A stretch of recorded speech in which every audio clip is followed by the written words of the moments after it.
చెప్పడమా బెదిరింపు అనేది ఆ భాష అనుకుంటుంది. పడితే మళ్ళీ నువ్వు విన్నావా అని అడుగుతారు అప్పుడు.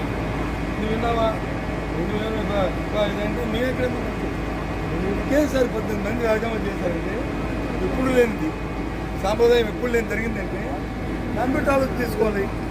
ఎందుకు జరిగింది ప్రభుత్వం జరిగిందా? ఇప్పుడు అంతకుముందు ఆయన వాళ్ళు ఉన్నప్పుడు జరిగిందా?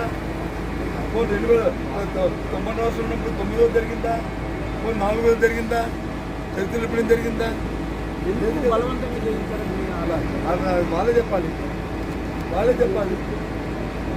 ప్రభుత్వాలు అనేది వస్తుంటే మారుతుంటే వస్తుంటాయి వ్యవస్థ. అది కంటిన్యూ ప్రాసెస్ అండి.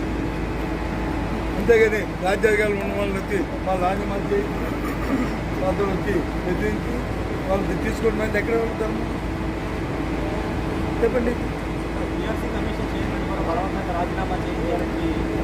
దాన్ని అది కూడా ఎంక్వైరీ కలపండి. ఆయన పెట్టి అడగండి. లేదు ఎవరు చేయించదంటే రాసేయండి, రికార్డ్ చేయండి, దాన్ని విడుదల చేయండి.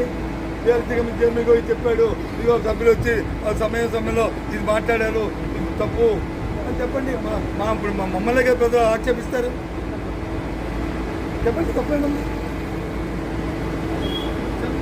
సభలో కీలకమైన నోట్ చేసుకోండి. చాలామంది అక్రమాలకి పాల్గొంటున్నారు కూడా వాళ్ళకి అయినప్పటికీ కూడా ఇన్స్పైట్ ఆఫ్ దానికి కూడా మేము సమాధానం చెప్తాం.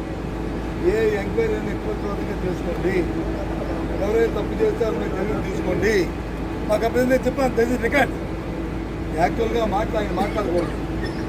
ఒక గౌరవమైన మంత్రి ఆ మాటలు మాట్లాడుకోండి.